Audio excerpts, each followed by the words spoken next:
Halo semuanya, apa kabar? Kembali lagi bersama saya Jason Wilbert di channel ini. Hari ini kita akan membahas sesuatu yang pasti bikin segar dan bikin nostalgia, yaitu sejarah es campur, es teler, dan es oyen. Minuman-minuman legendaris yang udah jadi bagian dari kuliner Indonesia sejak puluhan tahun lalu. Kalian pasti sering menikmati es campur kan? Tapi tahu nggak sih, ternyata es campur itu punya sejarah yang cukup panjang. Konon, es campur pertama kali muncul di daerah pecinan atau kawasan Tionghoa di berbagai kota besar Indonesia sekitar tahun 1920-an. Awalnya, pedagang-pedagang Tionghoa mencampur es serut dengan berbagai macam bahan seperti cincau, kelapa muda, dan sirup untuk menghadirkan sensasi segar di iklim tropis Indonesia. Nah, yang menarik nih, es campur itu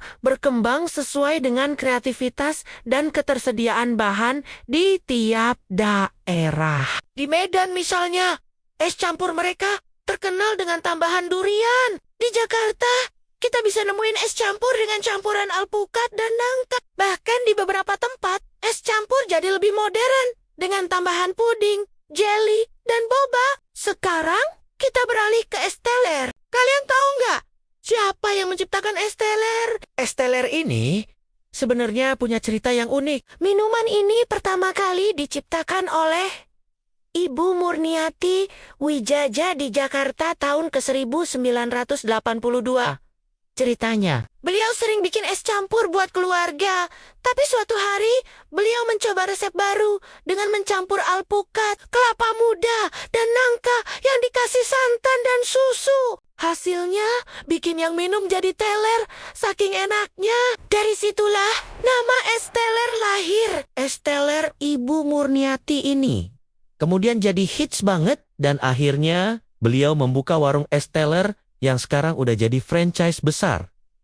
Es teler 77. Siapa yang udah pernah cobain? Enak banget kan? Kombinasi santan yang gurih dengan buah-buahan segar emang bikin ketagihan. Nah, sekarang kita masuk ke es yang ketiga, es oyen. Es oyen ini sebenarnya adalah es campur khas Bogor yang punya ciri khas tersendiri. Kata oyen sendiri konon berasal dari bahasa Sunda honje yang artinya bunga kecombrang. Dulu, es oyen selalu pakai bunga kecombrang sebagai salah satu bahannya.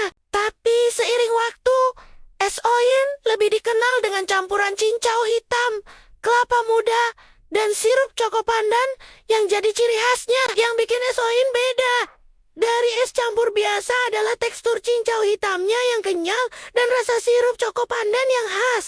Biasanya pedagang es oyen di Bogor juga nambahin kolang-kaling, nata de coco, dan selasih yang bikin rasanya makin mantap. Menariknya, ketiga es ini punya peran penting dalam perkembangan kuliner Indonesia. Mereka bukan cuma sekedar minuman penyegar, tapi udah jadi bagian dari budaya dan identitas kuliner kita. Coba deh, ingat-ingat.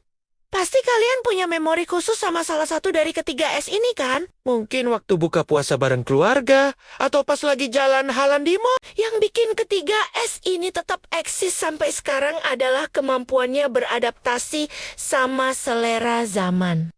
Sekarang kita bisa nemuin variasi modern dari ketiganya. Ada yang ditambahin boba, ada yang pakai buah-buahan impor, bahkan ada yang dimodifikasi jadi dessert mewah di restoran fine dining. Tapi yang paling penting, ketiga es ini tetap mempertahankan cita rasa aslinya yang bikin orang Indonesia jatuh cinta. Mereka jadi bukti kalau kuliner tradisional Indonesia itu bisa bertahan dan berkembang tanpa kehilangan identitasnya.